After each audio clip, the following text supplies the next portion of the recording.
सबसे पहले तो जितने यहाँ साधु संत गुरुजन विराजमान हैं, जो हमारे आग्रह पर यहाँ पधारे, उनको धन्यवाद देना चाहता हूँ।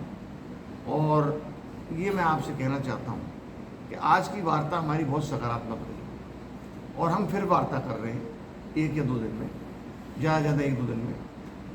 आपकी 2-3 डिमांड हैं। सबसे प्राइमरी डिमांड तो ये है कि उसको फॉरेस्ट एरिया डिक्लेयर किया जाए। उसकी प्रक्रिया ऑलरेडी हम बात करके और वापस आपको आज रात तक ही बता देंगे। क्या उसमें वो तो भरना ही है, बल्कि हम तो उसको एक पर्यटन स्थल बनाना चाहते हैं। और टूरिज्म मिनिस्टर होते हुए आज मैं भी कह रहा हूँ 4 करोड़, 5 करोड़, 10 करोड़ जो आपको चाहिए उसको हम डेवलप नहीं करना चाहते, इंफ्रास्ट्रक्चर बनाना चाहते हैं। लेकिन सबसे ज़रूरी चीज़ है जो मैं आग्रह किया है और जो बहुत सबसे इम्पोर्टेंट चीज़ है, जो आपने एक जिसका डिक्लेरेशन किया था कि हम आत्मदाह करेंगे।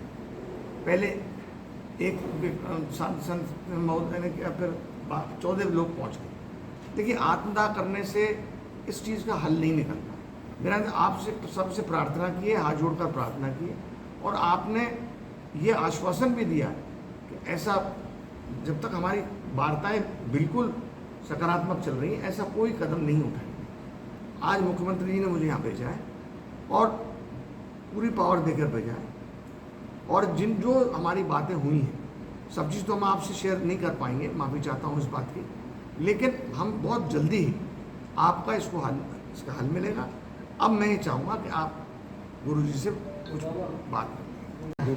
आज पिछले 530 दिनों से हमारे संत लोग अनशन पर बैठे हैं पर्वतों की सुरक्षा की दृष्टि से, जो कि हमारे ब्रज की धरोहर है और भगवान श्री कृष्ण की लीला स्थली है। उस पर खनन हो रहा है, वो बच जाए उसकी दृष्टि से सब लोग बैठे थे।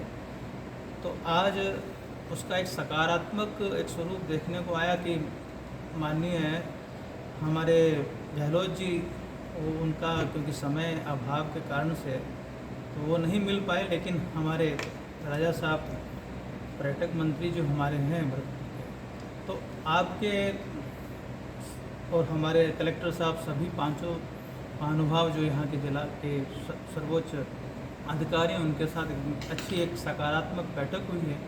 उस बैठक में यही निर्णय लिया गया है कि जब तक यह सब एक क्रिया निश्चित रूप से हो ही जानी है, जो जिस कारण से धरना है वो धरना का कारण समाप्त ही होना है, उसमें 2-4 दिन जैसे भी लग रहे हैं, वो तब तक के लिए जो हमारे संतों ने, क्योंकि व्यथित हो गए, इतने लंबे समय से वो व्यथित थे, तो इस कारण से आत्मदाह, क्योंकि मरने जैसी स्थिति, क्योंकि हमारे ठाकुर जी का प्राण ही है वो, हमारे वन क्षेत्र जो पर्वत क्षेत्र है ब्रज का, एक एक कण हमारे ठाकुर जी के समान ही माना जाता है। तो उसके प्रेम होने के कारण से वो टूट रहे हैं, तो वो व्यथित थे, तो उन्होंने आत्मदाह की बात रखी। लेकिन हमारे माननीय मंत्री जी ने बड़ा एक सुंदर सकारात्मक एक भाव रखा है। ये हो ही जाना है तो 4-5 दिन तक ये सब काम हो जाएगा, ऐसा आपने आश्वासन दिया है। तो ये आत्मदाह वाला विषय अभी विश्राम जब दिया जाता है उसको अभी नहीं होगा। और हम सबसे प्रार्थना करेंगे कि सब वैष्णव से कि सब प्रार्थना करें कि शीघ्र ही ये सब कार्य संपादित हों। और हम और धन्यवाद करेंगे राजा साहब का कि उन्होंने एक सकारात्मक एक भाव रखा, वार्ता रखी। धन्यवाद। जी यहाँ विराजे हुए हैं और आपने हमारे माननीय मुख्यमंत्री जी के साथ वार्ता करके हम लोगों को आहूत किया और हम लोग यहाँ आए। हम बड़ी प्रशंसा अपने को महसूस कर रहे हैं, प्रशंसित, क्योंकि जैसा माननीय मुख्यमंत्री जी ने 2009 में 1 घंटे में ही नोटिफिकेशन जारी करके हमारे बहुत बड़ी समस्या को समाप्त कर दिया था और पहाड़ों को आरक्षित कर दिया था। और 1 अक्टूबर को भी मुख्यमंत्री जी ने इस जो बचा हुआ शेष भाग था उसको भी आरक्षित वन घोषित करने की घोषणा की थी, क्योंकि माननीय मुख्यमंत्री जी बहुत ही सरल हृदय के और धर्म प्राण व्यक्ति हैं। हम उनकी प्रशंसा करते हैं। अभी जो हमारी वार्ता चल रही है उस वार्ता में अभी थोड़ा सा हमें लगता है कि वो 1-2 दिन वार्ता अभी चलेगी, और उस वार्ता के मध्य हमने ये निर्णय लिया है कि जब तक वार्ता चलती है तब तक के लिए हम अपनी आंदोलन का जो ये अग्निदाह वाला कार्यक्रम है इसको स्थगित करते हैं।